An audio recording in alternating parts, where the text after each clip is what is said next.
आप सभी को नमस्ते। और आज गुरु पूर्णिमा है तो गुरु ब्रह्मा, गुरु विष्णु, गुरु महेश्वर, गुरु साक्षात परम ब्रह्मा तस्मै गुरुवे नमः नमः। जो कि आज वही सी के बेस पर एकदम आज के अनुपमा के सीरियल बनाए हुए हैं, क्योंकि आज स्टोरी वही गुरु के इर्द गिर्द ही घूम रहे होते हैं। यहाँ अनुपमा के गुरु अनुपमा को बोलते हैं कि तुम कभी कला से दूर नहीं होगी, चाहे जैसा भी सिचुएशन रहे तुम अपने डांस को, अपने नृत्य को नहीं छोड़ोगी।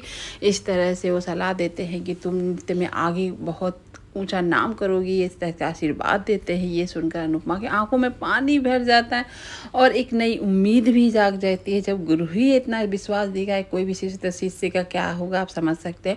यहाँ पर देख सकते हैं माही और गौतम को एक दूसरे के बारे में तो उन लोग अच्छी तरह से जानते हैं कि वो दूसरे क्यों अपने मतलब के लिए क्या क्या नहीं कर रहे हैं इस घर में। बस वही यहाँ बात हो रही होती है और गौतम चाहता है कि एक दूसरे का साथ हम लोग दे, साथ हो जाए। लेकिन यहाँ माही को तो धन दौलत से लालच नहीं है, बस लालच है तो बस बाग प्रेम से। तो वो धमकी देती है कि इस मेरे साथ मत रहना, तो टंगड़ी तोड़ के रख दूंगी, और उसके पैर में चोट मारकर वहाँ से निकल जाती है। लेकिन इस तरह इतना आसानी से गौतम तो किसी को छोड़ने वाला नहीं।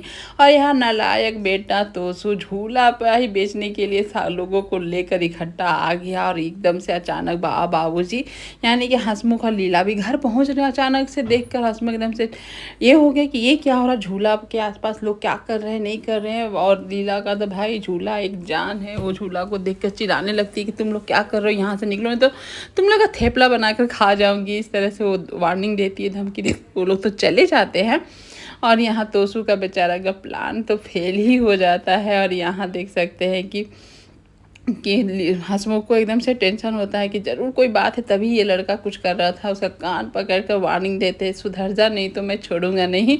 और बाबूजी को पता है ये तो तोसू चला गया है बनराज पर, अनुपमा नहीं। अचानक अनुपमा का यहाँ फ़ोन आता है अपने बाबूजी के लिए, यानी कि हंसमुख और अनुपमा यहाँ बात कर रहे होते हैं। गुरु पूर्णिमा है तो कैसे भूल जाए अनुपमा अपने बाबूजी को कि वो 18 साल की उम्र में जब शादी करके आई थी तो चलना नहीं सीखा है, लेकिन संभलना बहुत आप ही सिखाएं। सुनकर बाबूजी अनुपमा के इमोशनल हो जाते हैं, दोनों की आंखों में आंसू आ जाती है। इमोशनल बात ही चल रही होती है तो यहाँ बाकी दोनों देख लेती है या सुन भी लेती है बाबूजी क्या कर रहे हैं। तो अचानक से बाबूजी मोबाइल रख के वहाँ चले जाते हैं और वो मोबाइल से नंबर फिर से डायल करती है। और अनुपमा देखती है कि बाबूजी क्यों फ़ोन कर रहे हैं, तो वो फ़ोन को तो पिक कर लेती है। लेकिन जैसे ही फ़ोन करके हाँ बाबूजी बोलती है तो यहाँ पाखी समझ जाती है कि मम्मी का ही नंबर है।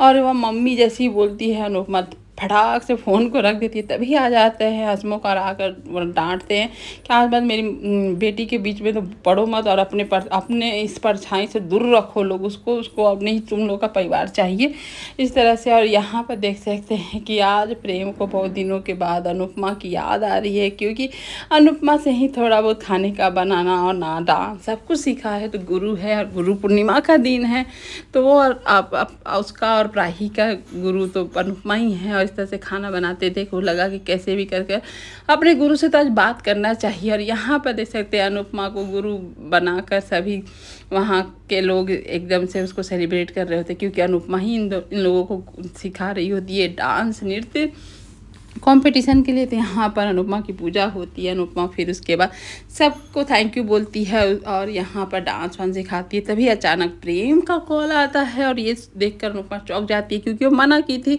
कॉल नहीं करने के लिए, नंबर डिलीट करने के लिए। लेकिन प्रेम क्यों कर रहा है। उसके बाद वो फ़ोन को उठाती है तो प्रेम एकदम खुशी के मारे खुश हो जाता है कि आज के दिन आपसे बात करना तो ज़रूरी था मम्मी, क्योंकि आप और राही की हमारी दोनों की आप गुरु हैं, तो कैसे ना आपसे बात करूं। उसके बाद वो बातचीत करता है और राही के बारे में बताता है कि वो डांस अकाडमी खोली है तो उसके लिए आशीर्वाद चाहिए। अनुपमा सब जानती है उस बारे में और बोलती है, लेकिन कंपटीशन के बारे में यहाँ प्रेम बोले उसके पहले अनुपमा बोल देती है कि वो डांस से बहुत दूर हो चुकी थी। लेकिन नटराज जी का ये था कि मुझे फिर से एक परिवार मिला है डांस के बहाने, और मैं डांस करना एक कंपटीशन में अपना भाग ली हूँ, लेकिन ये सुनकर प्रेम एकदम से डर जाता है कि कहीं कंपटीशन वही तो नहीं। तो वो पूछता भी है कि कौन सा कंपटीशन मम्मी। तो जैसे ही वो कंपटीशन का नाम ताल में ताल, वही कंपटीशन जिसमें राही पार्टिसिपेट कर रही है, उसका नाम सुन के प्रेम का तो बेचारा वहीं चक्कर आने लगता है कि अब वो माँ बेटी को कैसे संभालेगा। ऐसे ही पहले से ही रिश्ते इतने ख़राब है, अब इस सिचुएशन में क्या करेगा प्रेम।